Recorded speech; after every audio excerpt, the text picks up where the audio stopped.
Imagine you were in your room enjoying your favorite meat, watching your favorite series. Soon a beam of sunlight flashed on your face, and you realized it was a dream and you could never enjoy the meal like before. Let's see the major factors that resulted in the cattle supply drop. The meat industry forecast for 2023 identified that the meat supply has significantly decreased and hence higher prices for meat.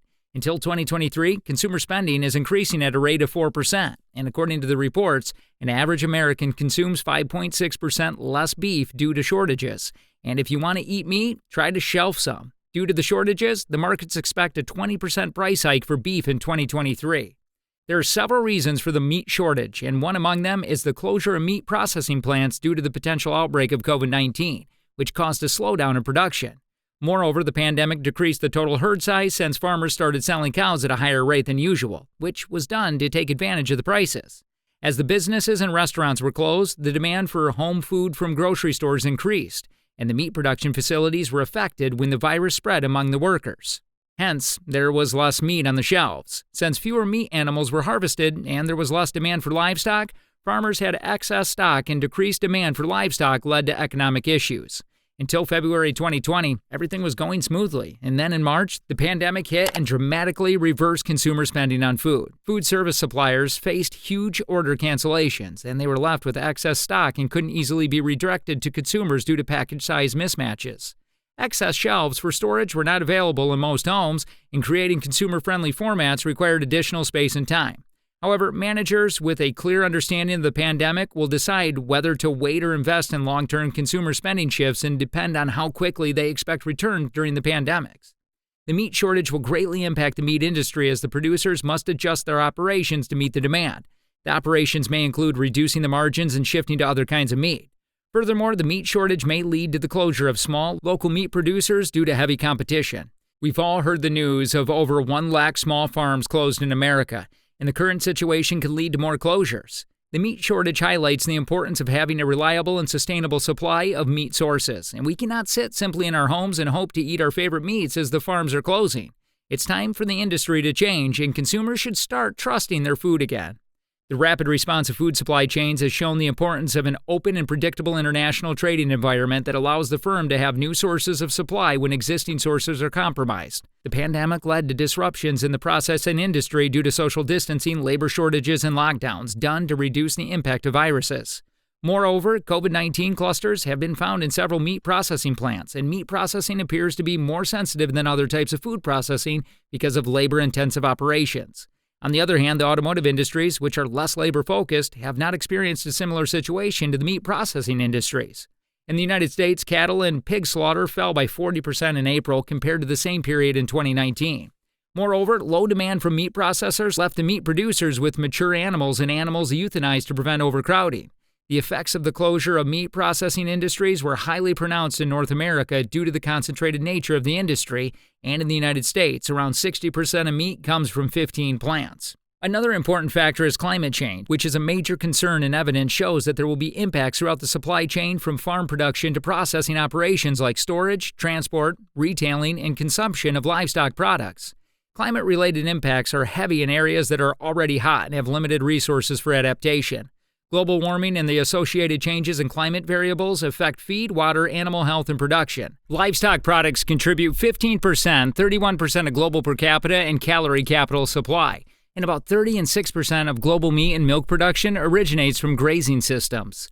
The livestock also contributes to drought power as a means of transportation and a source of nutrition for poor soils, which further contributes to well-being of resilience of many communities. Major greenhouse gas emissions like carbon dioxide and tropospheric ozone can impact the livestock food supply chain. Moreover, variations in temperature and precipitation, sea level rise, increased risk, and frequency of other events also impacted livestock production. Moreover, there were environmental policy changes, and many countries were implementing policies to reduce the climate impact of meat production, thereby reducing the meat supply. Hence, according to the reports, there will also be a shortage of quality meat, and in the coming days, prime and choice beef options may not be available. Even if the options are available, we will have to pay higher premium than other grades of beef. Regions that are facing water scarcity will harm livestock production. However, regions on high latitudes have good yield due to reduced cold stress and longer growing seasons. Decreased feed availability, diseases, and mortality from extreme weather conditions negatively impact animal production and life expectancy.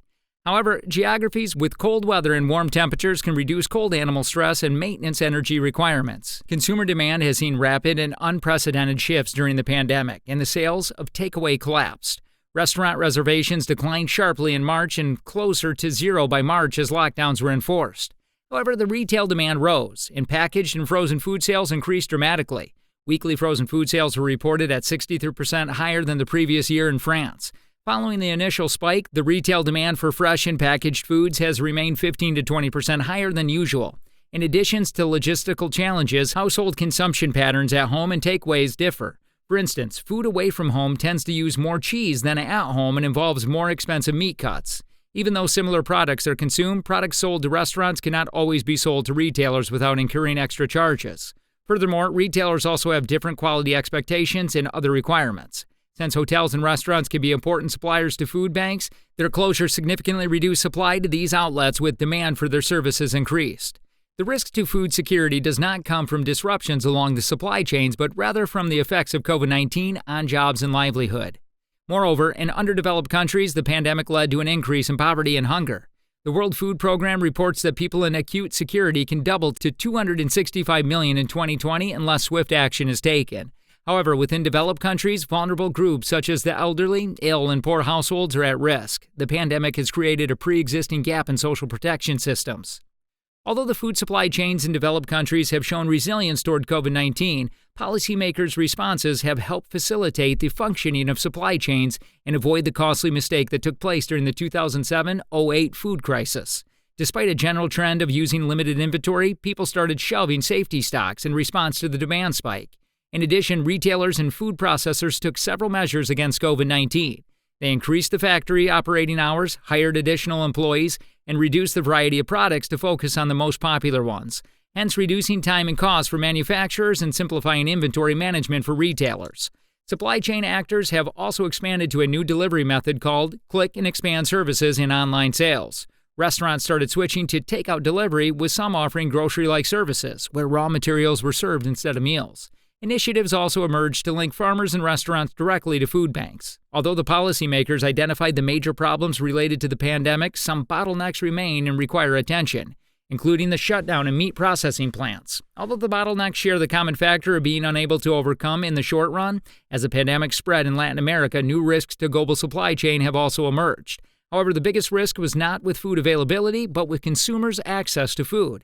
As lockdown and following the recession, millions lost their livelihood and experienced a severe drop in their income. Social safety nets and assistance programs must be conducted to avoid increasing hunger and food availability. It's time for us to conclude. Hope you all enjoyed the video, and don't forget to like the video and subscribe to the channel. So, see you guys in another one, and have a nice day.